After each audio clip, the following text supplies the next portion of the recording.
Welcome everyone, welcome back to our day 2 session, and I'm so happy to see you all and be with you. I hope you all have completed your assignments which I had shared you yesterday. If you have not completed your assignments, I request each one of you all to pause this video, go back to day 1, complete the assignment and then watch this video. Okay? So let's move on to our day 2 session, and I'm so excited to take you through the first Montessori miracle. Okay? Let me give you a quick insight. Like Maria had a great influence by three famous people, right? She was greatly influenced by Gianetta, Edward Seguin, and Frederick Schroebel. And slowly she started working with all of them because she got inspired so very much. And what did she do? She started working with the mentally challenged children.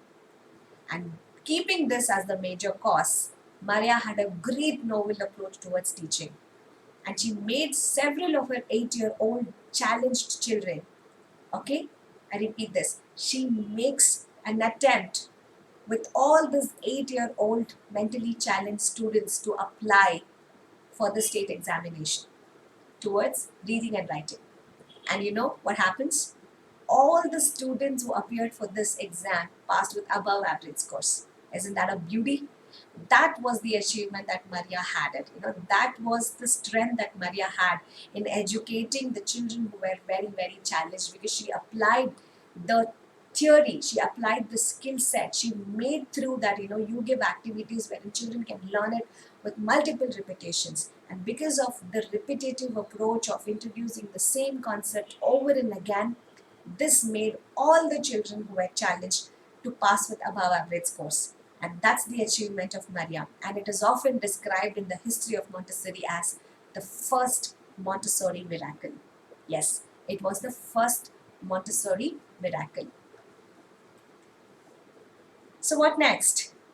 So, she started her school, and the name of the first Montessori school was Casa Bambini. What does it mean? It means children's home. Okay? So, what's the story? What's the story about Maria's Casa? The success of her teaching method with mentally challenged children and scholar entrepreneurship caused Maria to question. It caused Maria to question the normal educational system. She thought, if I am able to make such a wonderful teaching methodology for the challenged children, why don't I do this for the normal conventional education system? Why don't I do this? So this was a major question that Maria had it within herself. And later, she also made a lot of other questions like, what are the areas which children need my help? Which are the areas the children are weak in? Which are the areas the children are failing to learn? She did a lot of studies on all these particular things and questioned herself. To know a little bit more on the workings of the human mind, Maria Montessori again returned back to the University of Rome, and she pursued her psychology. She pursued her philosophy. Okay, now she got more instincts. She got more knowledge. She was an educator. She was a doctor. She did natural sciences. She was a great physician. She had a lot of interest in physics. She did so many other things. She got greatly influenced by three wonderful men. And later, Maria also does the course on psychology and philosophy, right? So this helped her to know a little bit more on the human psychology. This helped her to know a little bit more on the human mentality also. And because of that, in 1904, Maria was appointed as the professor of anthropology at the university. And later, considering the experience at Scholar under Francia, what she had, Maria was asked to open a school for children. Yes, she was asked to open a school for children in a slum development project in the small district of San Lorenzo in Rome. So that was an amazing, work profile for her, which added. Okay, so what did Maria do? She quickly established a school on 6th January 1907, and she named it as Casa di Bambini, meaning children's home. I repeat, she established the school on 6th January 1907. This should be like a midnight question to all of you. When I ask you, even in the midnight, when was the first Montessori school started? You should be giving me the answer like it says on 6th January 1907. What's the name of it? Cassidy Bambini. What's the meaning of it? It means it's the home for children, or it is the children's house. So it began with 60 students or 60 children whose parents were merely workers. Okay, so that's how the story of Maria starting her own school started. And let me take you a little bit more, or let me give you a quick deep dive insight about Maria's Casa di Bambini. So let's see how the school was, how her casa looked. Okay, so stay with me.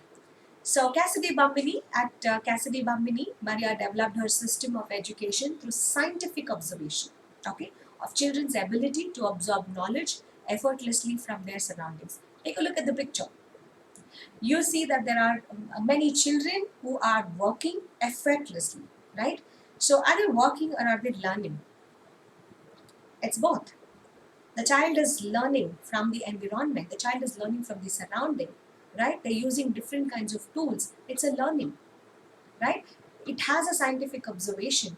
We have to observe what is the child working over there, how carefully the child is pouring water, how carefully the child is digging onto the ground, how carefully the other child is observing what the other one is actually doing. So it is all the education, it is all the knowledge that the child is effortlessly learning from the surroundings. Okay, so this was a major principle at Cassidy Bambini, and Marion developed this system of education through her scientific observation. What else? Every piece of equipment that she developed, every exercise that she developed, every method that Maria developed was based on what she observed children doing naturally by themselves, unassisted by adults. What a wonderful, powerful statement I can say. I would repeat it again. Every piece of equipment, every exercise, every method Maria developed was based on what she observed children were doing naturally by themselves, unassisted by adults. Take a look at the picture over there. I see three wonderful small kids doing a small activity. It could be like pouring, it could be like pouring something onto the funnel or handling some delicate material. But are they doing it by themselves? Yes, they're doing it spontaneously, they're doing it naturally. I don't see any of the adults over there. Then nobody is assisting any of them. So that's the beauty that Maria actually developed. Okay, so I'm going to show you how this was done, what this casa consists. Okay, so stay with me. So when the casa was all started, children's house, I actually generally call, people call it as Casa di Bambini as children's house, or we can also call it as Maria's Casa. It opened with little funds, okay, because it was based upon the slum development project and other thing. The Casa did not have a great amount of funding. You know, they opened with little funds, and Maria realized that the pedagogical intervention to respect for human dignity was more important. Okay, right from the earliest years, that you need to be inculcating these value system into children, that they have to give good respect to every individual, every human, and that's very, very important. And this is the baseline for Montessori's education. You have to respect every child who enters into your classroom just the way that you respect an adult.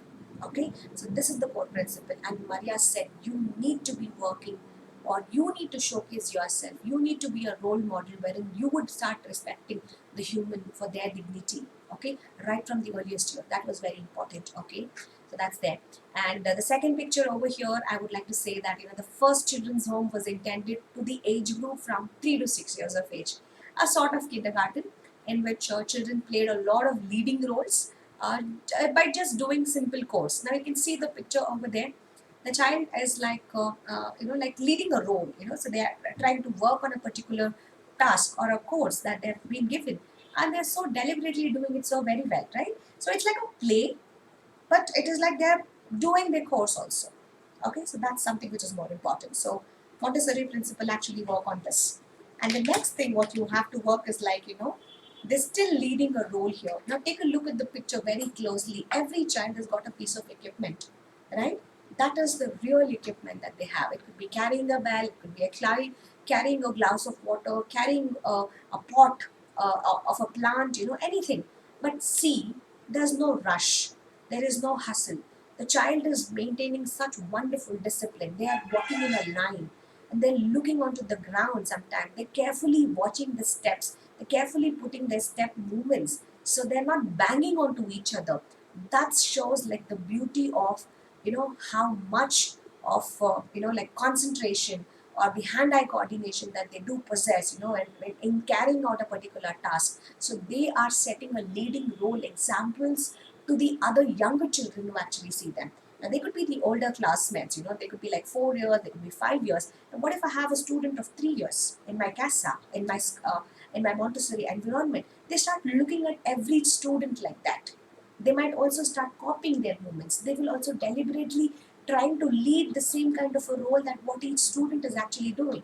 And that was the beauty of what Maria brought in to this education system, wherein you got to be valuing your role. You're going to be showcasing the respect for the material, the respect for every other individual. So that was something which was more important. Okay, so moving to the next thing, it's like, you have, take a look at the picture over there. I see the little boy transferring water from one jar to another jar.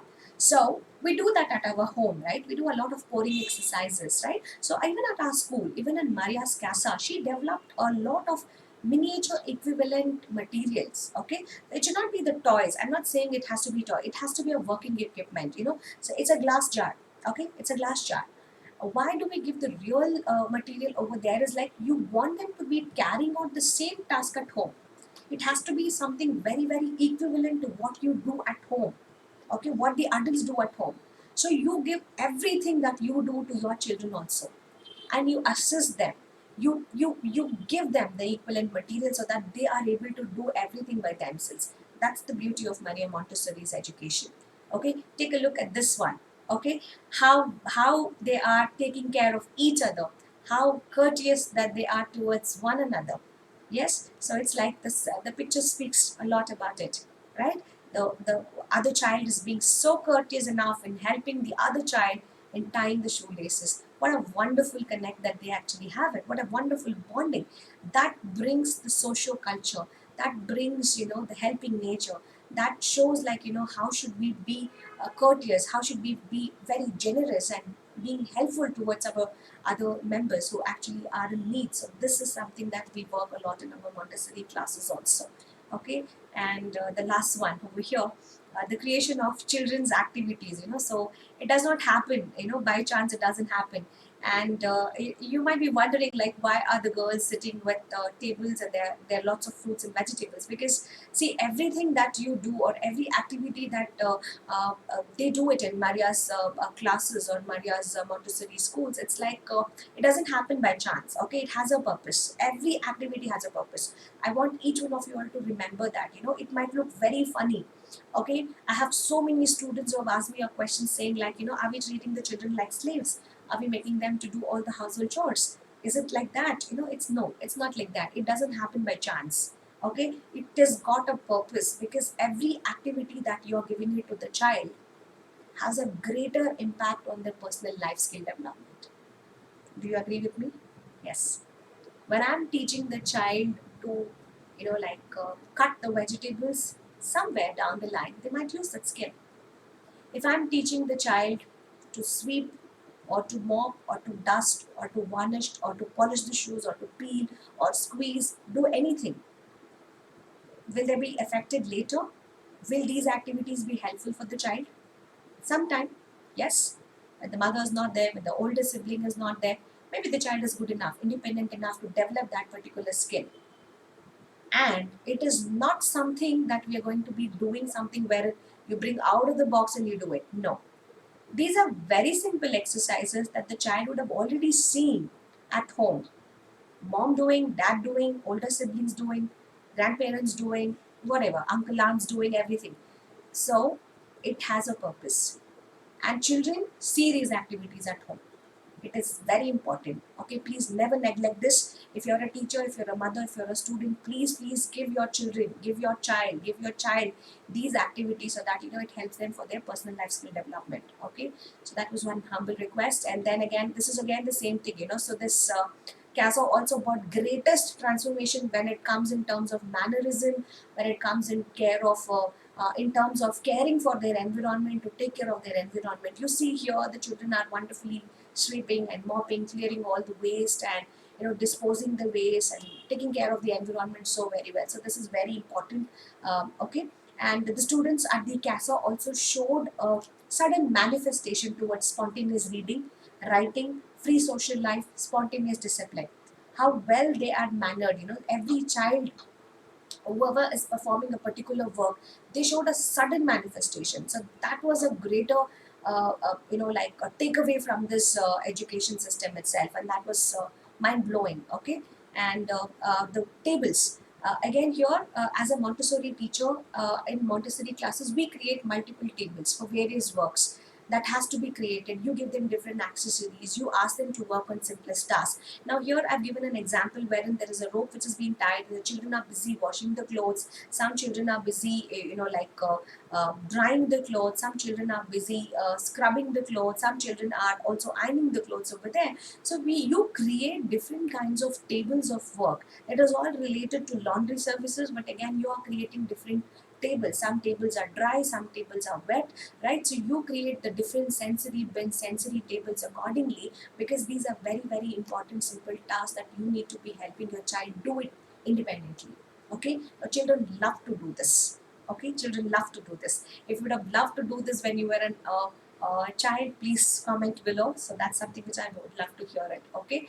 And again, I would also tell you, like, all this while I was talking about was the preliminary exercises, and you might be wondering, where is the academics part of it in Montessori? Yes, academics also plays a lot of importance when it comes to Montessori. One part of it is all about the personal grooming, like you take care of yourself, you take care about the environment, you become graceful, you become courteous enough, you successfully, become a role model, you exhibit leadership skills, and there are so many exercises that Maria creates. Or Maria develops in this Cassidy Bambini, or the Montessori way of teaching. But also she also gives a lot of branches or wings to the other activities beyond this, because the students should also excel in performing different kinds of education system. When it comes towards learning system, I can actually put it across like that, like where the children learn to draw, children learn to do math, they do a lot of writing, reading, and all these proposed activities were aimed at learning to read and write within 6 years. And we have n number of materials for that. You have so many manipulatives that she has actually developed over a period of time, which helps children to excel in doing whatever is being required, be it academics, be it on the personal space. Okay, so that's something that I wanted to share you that insight. Okay, and last about is like the furniture, the tables, the chairs, the lights, the transportable armchairs, everything allowed the child to choose the most pleasing position. So in Montessori Casa or in Montessori schools, we never have a fixed position. The children can go to any pleasing position what they would love. He can sit down, he can sit on the seat, he can sit on the floor, he could share a table or a desk with his fellow member. They have all that independence. Okay, so the furniture is so very light. The furniture is so very light, so the child is given utmost freedom to choose a pleasing position and to work effortlessly. So that's something which is there at Montessori schools. And this is again the same thing, I wanted to talk about the furniture, and you would be able to see there how effortlessly is children learning, right? The children are so effortlessly learning, and I love this. Being a Montessori teacher, I love this because they always love doing such wonderful work when they are given that like an independence to learn what the child wants to learn. And we being the teachers, or Maria being the teacher, she only asked all of us to be facilitators. Observe every child's movement and be a facilitator. Just that, so just don't be a dictator. Just be a facilitator, and help the child to excel in whatever way that they would love to do it. So that was for today's day two class session. So I want you all to quickly work on the assignment for today. So list down 10 activities that you want the children to do it independently. Yes, I'll repeat it again. I want you all to list 10 activities that you want the children of your class, or you want the child of yours to do it independently. For example, I want my Abai to, like make up his bed, to clean his cupboard, to keep his clothes folded and kept. I want him to polish his shoes. I want him to do a lacing, to lace his shoes. These are something. I want him to, take a walk around, and I want him to help me when I'm doing my gardening. Okay, so these are some of the tasks that I want my Abhay to do it. what is that you want your child to do it independently? Please share those list of 10 activities and share it to me in the comment box, and I would love to see and hear from all of you. Okay, so that's it, guys, for today. I hope you enjoyed uh, the Maria's sneak through of her Cassidy Bambini and what was the principles that she adapted in this methodology. I am a great, like admirer of this Montessori way of teaching, and I love the way that the children do love to do this particular thing in this environment. So see you all. Happy learning and keep watching.